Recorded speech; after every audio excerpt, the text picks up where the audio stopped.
We are almost done with the German exclusive Indiana Jones novels, and this time we're gonna talk about Indiana Jones und das Labyrinth des Horus. And I gotta say, honestly, this may be my favorite of the German Indiana Jones novels.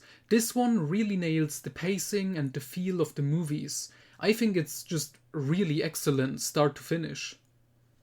So, a short summary of the story. Indy gets contacted by an old colleague who once saved his life, and Indy wants to pay him back, so he comes to his rescue. But it turns out the professor has been kidnapped, and it was actually his two kids who wanted Indy's help and sent him a message, and together they have to find out, where he's gone. Because he was looking for a thing called the Labyrinth of Horus, which is this giant building underneath the desert in Egypt, which houses the tomb of the god Horus.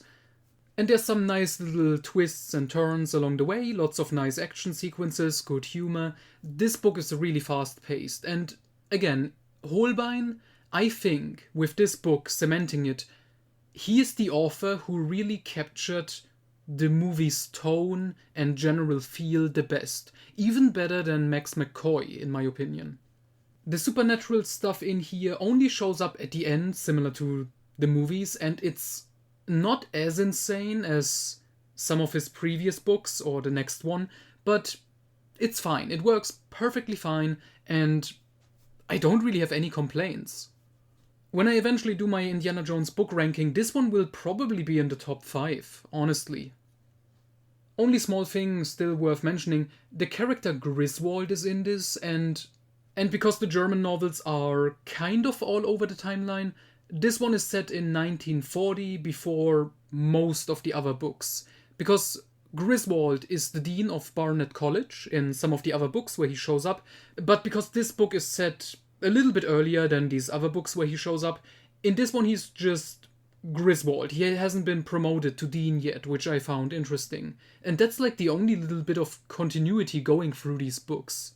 Which is nice, that there is at least a little bit continuity, but I kind of wish there was more, maybe Rob McGregor's stuff was obviously heavily connected, and then we got Max McCoy, which was like the big stuff on connections, because it had an entire Crystal Skull plotline going through all of his books.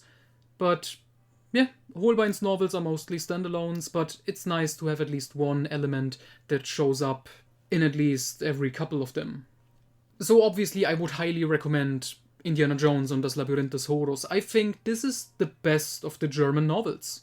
Because at the point of this recording, I've read the last one, and I enjoyed it, but this one, 10 out of 10, if you want a fun Indiana Jones adventure that really hits all the beats, this is it.